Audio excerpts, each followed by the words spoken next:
Hello there folks, I know it feels like an eternity since I did a video, but it has its reasons. First of all, I have had problem with the microphone in my telephones. I haven't been able to film through that other than to film and put other music behind, like the New Year's Eve video. But I can't do a filming and use the microphone there. So second option was to go back to basics and film the way I did the first videos, that is through the webcam. It feels weird to do that again now, almost 10 years after I stopped doing it, but here I am right now, and you have followed me on the streams knows that this webcam has its glitches, so it has been a little bit problem with filming, but I felt like I wanted to do something, so let's try and see if this works.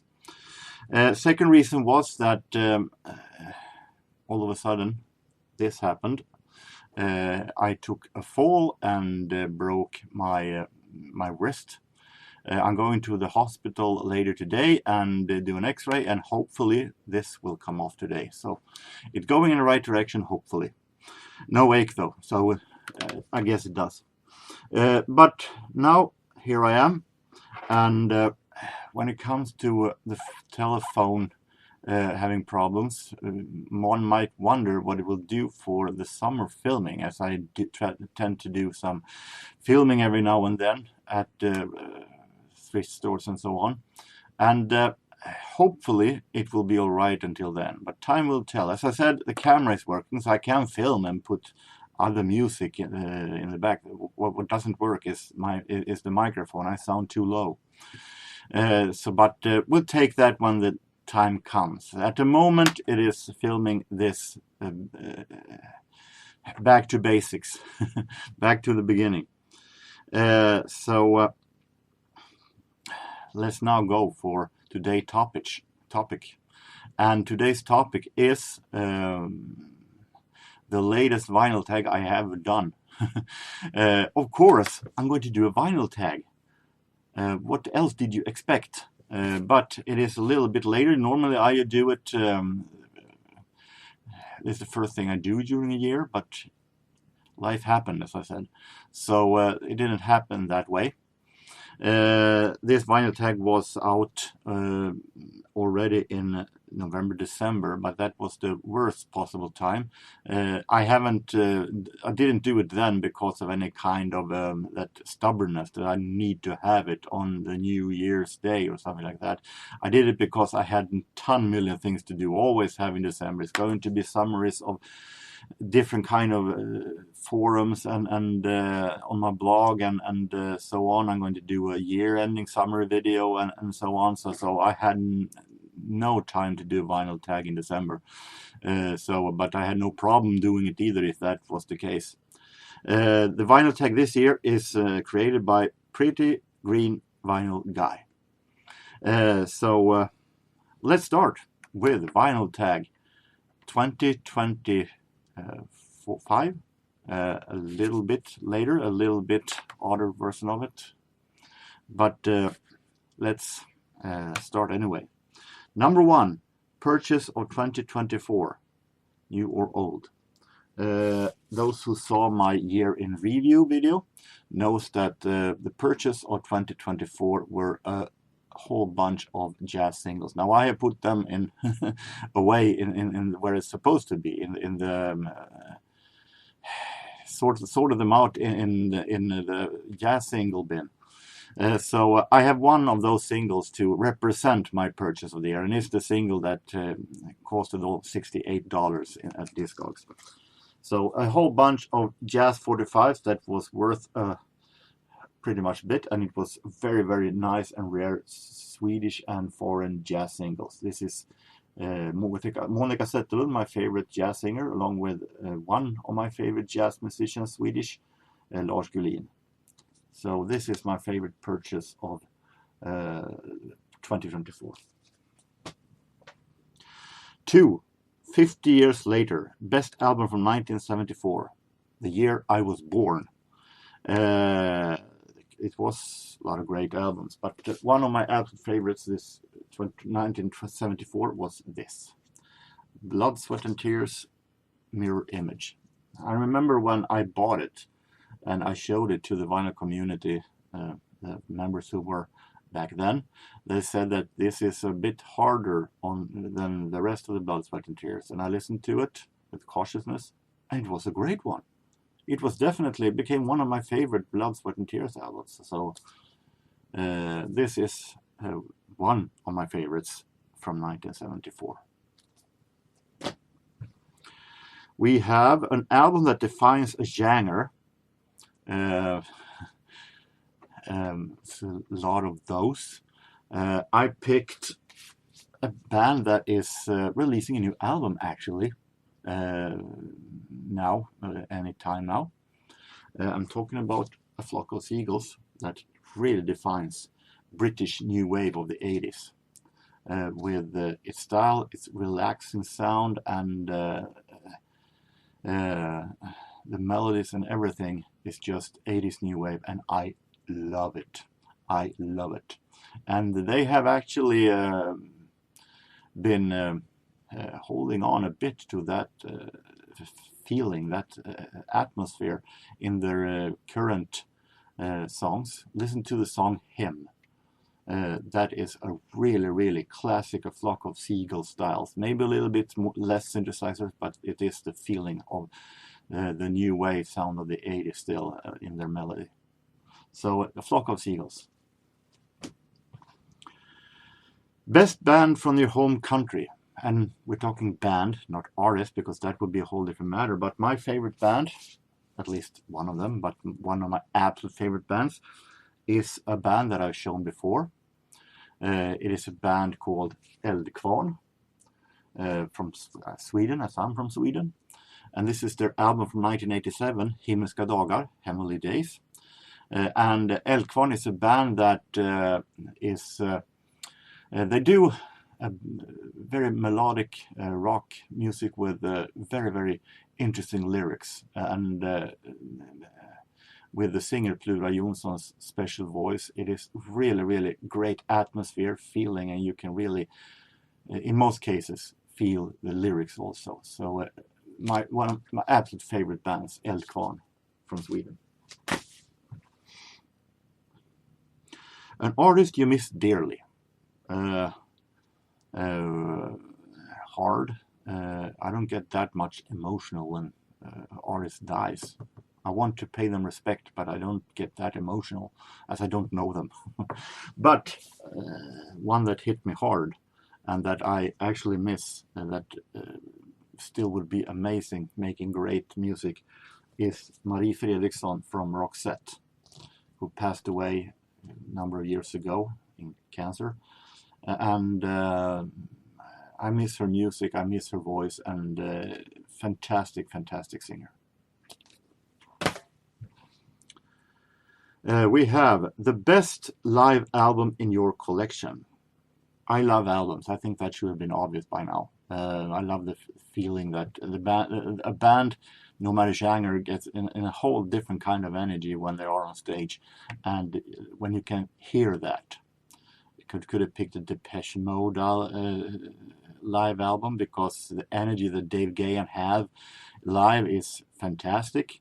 But I picked one that I've shown before, and they still are one of my absolute favorite jazz albums. Favorite live albums, sorry. I'm talking about the greatest jazz concert ever. This is the classic Charlie Parker and Dizzy Gillespie from Massey Hall in Toronto in 1953. A classic one, where nice story behind it, because it sounds like it was a full crowd, but it wasn't. It was a boxing event at the same time in the arena near to the Massey Hall, and that drew more attention. So they didn't get as much paid as they should, but the manager behind this concert gave more money to Charlie Parker than the rest, and that put a little split between him and Dizzy Gillespie, unfortunately. But it is a fantastic concert, in my opinion. Really amazing played. Amazing feeling. We have, your partner has just dumped you. What album are you putting on? I picked this one. Susanna Hoff's My Side of the Bed. This is the best album I know. And of course I put on the best album I know by one of the cutest girls I know.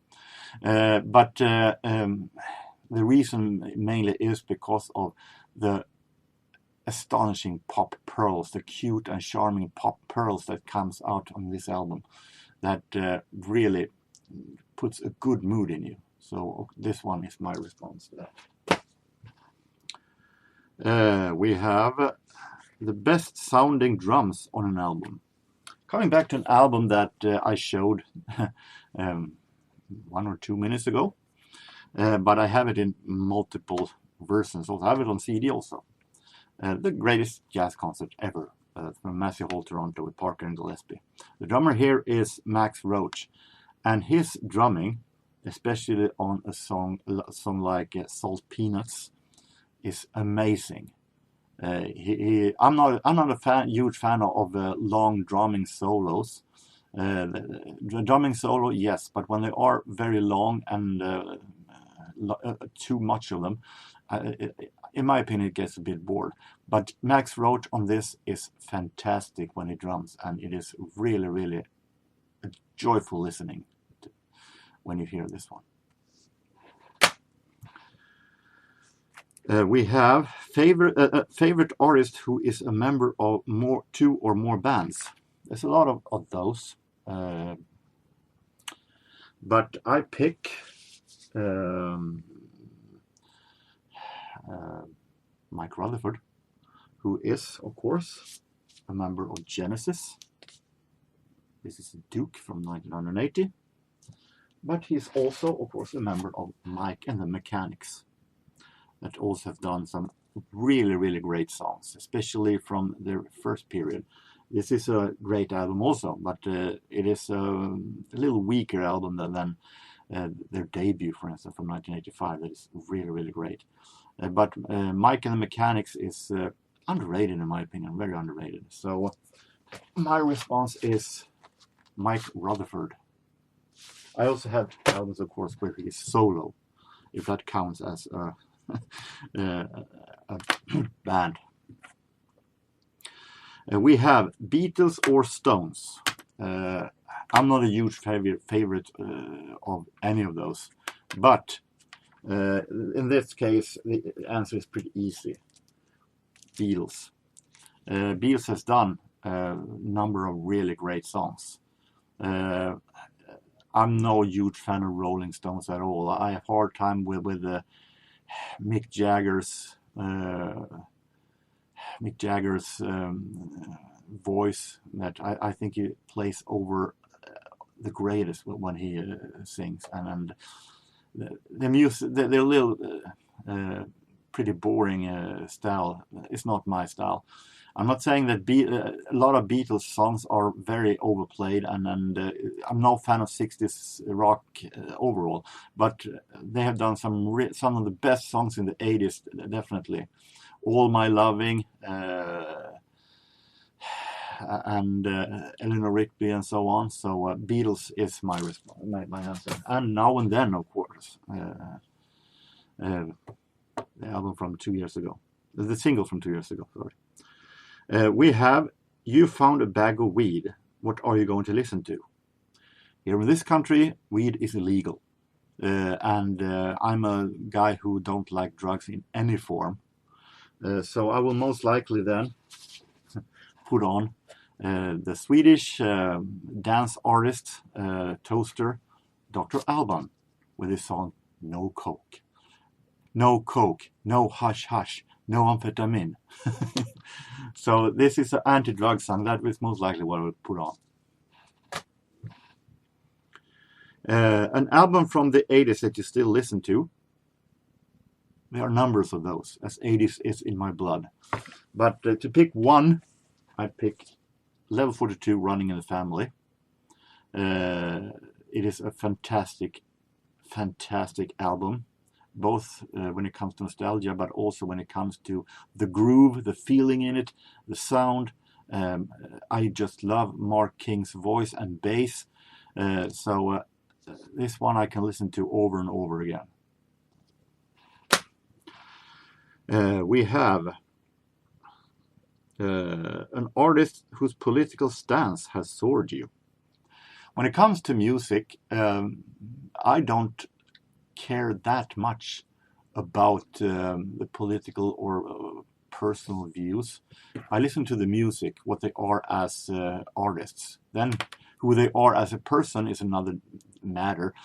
So if it isn't, of course, a total controversial, like a Nazi song or something like that, of course, then I don't want anything to do with it. But normally when it comes to an artist, I judge them for their music, not who they are as a person, mostly, because unfortunately a lot of artists are persons that have strange ways. If that would be the case, I would listen to just those who are normal. I would most likely just listen to Pat Boone or nothing more.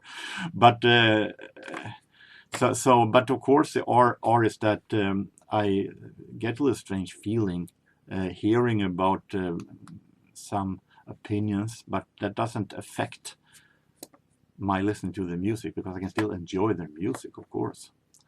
But I guess one could be Morrissey, who expressed himself as a person who is, well, he had his opinions about immigrations and so on. But his music is still good. I like his music still, even though I may not agree one bit about his opinions and don't like him as a person, but I still love his music. Show a favorite record label. Well, when it comes to pop music, it's more, I don't have that much favorite labels, because most of them are released on those huge labels. But when it comes to jazz, I have my favorites, and my current favorite label is this RCA's Black and White series, the French RCA Black and White series, that have released a whole lot of great jazz albums, such as this with McKean's Cotton Pickers. Both with stuff that are familiar, but also stuff that I never heard before. They don't go always after the easiest picks. They go also after some of the more unusual picks. And they are great sound quality, and it is magnificent jazz releases almost every time from RCA's Black and White series. So that is my response. One of my favorite labels currently. A run of 3 great singles. So as I said, my camera on the phone is still working. So I felt like, as I have so many great 45s, like the see here and back, I decided to do a little whack-a-mole.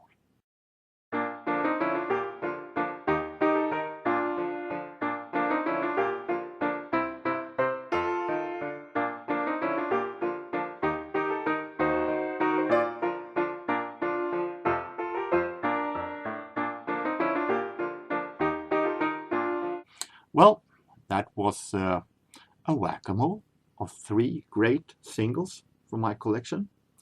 And what it came out with was OMD, Orchestra Maneuvers in the Dark, Maneuvers in the Dark, and one of their most selling singles, If You Leave, from the Pretty in Pink album. Really, really great song. Maybe a little overplayed, but still I just love the sound of this one, and the melody is and Andy McCluskey's singing is so great in this one. So If You Leave, OMD.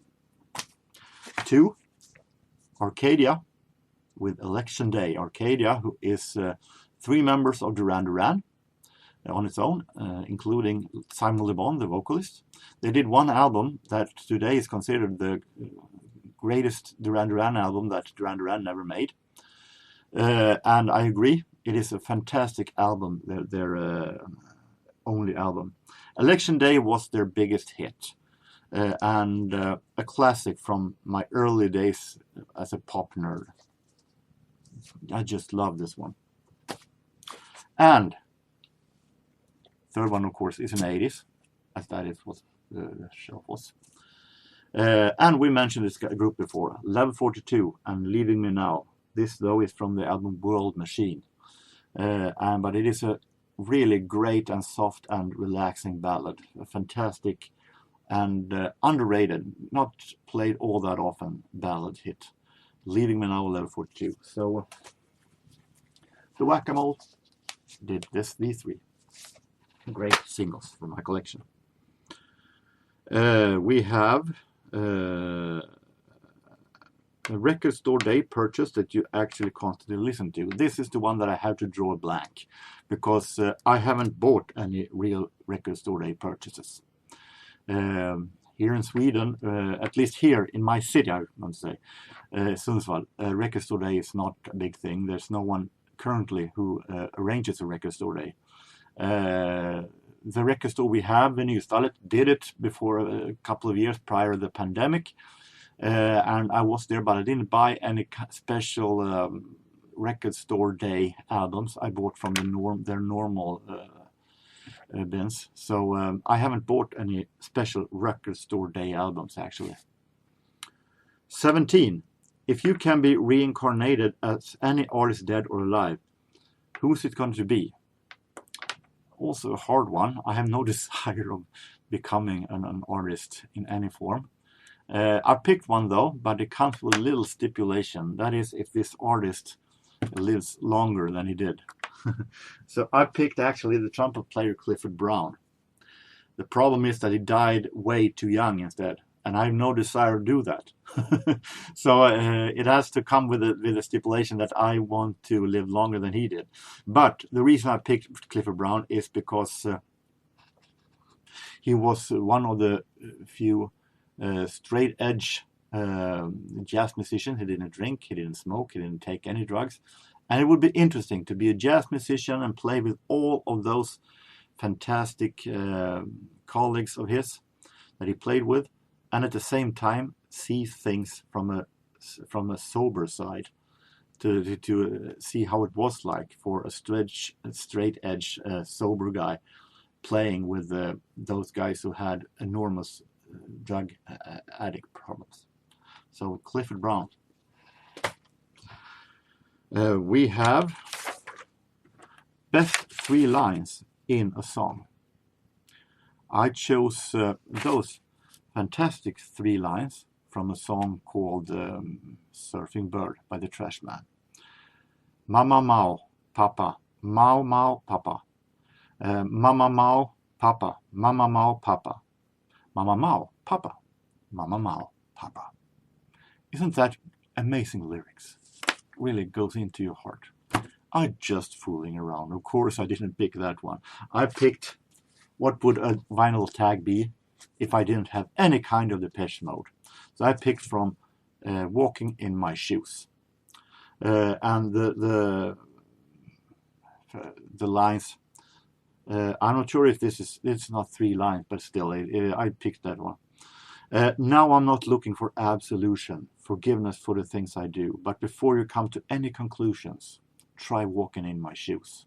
Try walking in my shoes. I think that is strong words to make people accept you for who you are and your mistakes and your good things. So definitely, even though it is written in Depeche Mode's maybe not healthiest part of their career, it is still amazing, strong lyrics.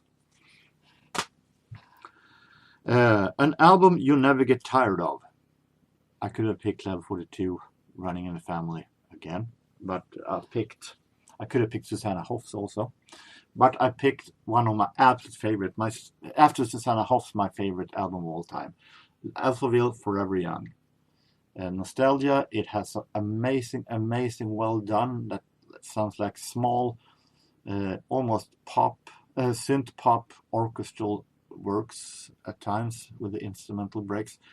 It is a genuine classic and definitely one of the best albums ever, and I get never tired of this one. And finally, share your favorite VC channel, and there's a lot of those, but I pick James Griffith, the British guy who has a knowledge about so many styles, and that has a knowledge about some of my favorite 80s bands and musicians. It's always fun and learning to listen to James Griffith. So my response is James Griffith. So finally, there was a vinyl tag, even for me. A little bit later, but here it is. I'm hoping to do a vinyl CD update also, because I have a lot to show there also. A whole lot of jazz stuff that I bought for extremely low price. So, but we'll take that when the time comes. Now, this was Vinyl Tag for 2025. I hope that you have enjoyed it, and that things will go back to normal soon. But until next time, have a really nice time, no matter where you are, no matter what you do. Take care, and so long.